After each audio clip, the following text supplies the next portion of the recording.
Ну і Кабмін затвердив нові оклади для топ-чиновників. Відтак, керівник державного органу, як то Офіс президента чи РНБО, матиме зарплатню без надбавок у розмірі близько 38 тисяч гривень. А очільники міністерств отримуватимуть трохи більше 33 тисяч гривень. Крім того, урядовці мають право на щомісячну надбавку за ефективність. Її розмір може сягати 200% окладу.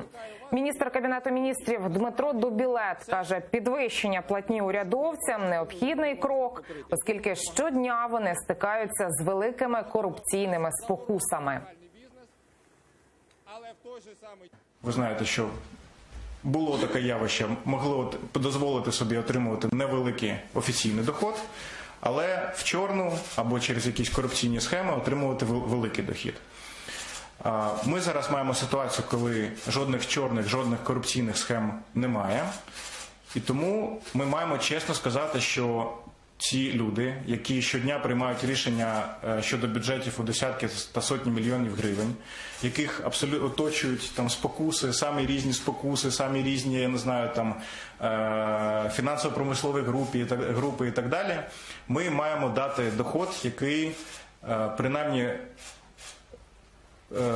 дозволить їм не думати про ці спокуси.